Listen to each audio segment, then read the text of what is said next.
പാലക്കാട് ജില്ലയിൽ UDF 6 മുതൽ 9 മണ്ഡലങ്ങളിൽ വരെ വിജയിക്കുമെന്ന് Palakkad DCC president A Thankappan. Palakkad മണ്ഡലത്തിൽ വിജയമുറപ്പ്. ഏറ്റവും കൂടുതൽ പോളിംഗ് ആയ ജില്ലയും കോഴിക്കോട് കഴിഞ്ഞാൽ പാലക്കാടാണ് ഏറ്റവും കൂടുതൽ. ഈ പോളിംഗ് വരണമെങ്കിൽ ഒരു വോട്ടേഴ്സിനും ഒരു താല്പര്യമാണല്ലോ, നല്ല പോളിംഗ് വരുള്ളൂ. അപ്പോൾ ഈ സർക്കാരിനെതിരായിട്ടുള്ള ജനവികാരം ആളിക്കത്തുന്നതിൻ്റെ പ്രതിഫലനമാണ് ഈ പോളിംഗ് കൂടുന്നു. അതുപോലെ തന്നെ അതിൻ്റെ പ്രവർത്തനങ്ങൾ താഴെത്തട്ട് നടക്കുന്നത്. അതുകൊണ്ട് തന്നെ UDF ഈ തെരഞ്ഞെടുപ്പിൽ റെക്കോർഡ് വിജയം ഉണ്ടാകും.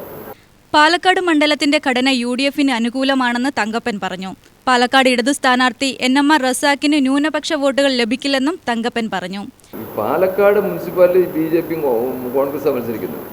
പഞ്ചായത്തുകൾ പോയാൽ BJP കോൺഗ്രസ് CPM മത്സരിക്കുന്നു. BJP ഔട്ടാണ്.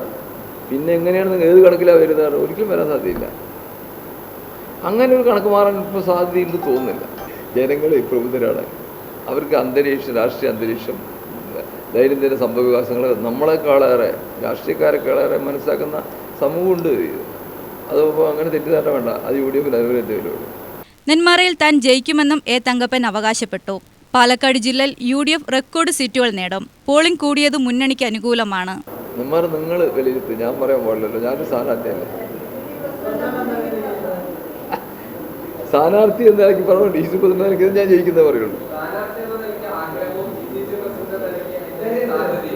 രണ്ടും ജയിക്കും, ഒരു സംശയം വേണ്ട. നെന്മാറ ജയിക്കും.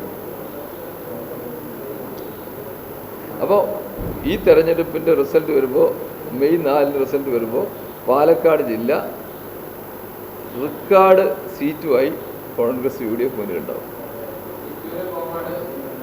ഞാനത് എണ്ണി പറയുന്നത് ശരിയല്ലാത്തത് കൊണ്ടാണ്.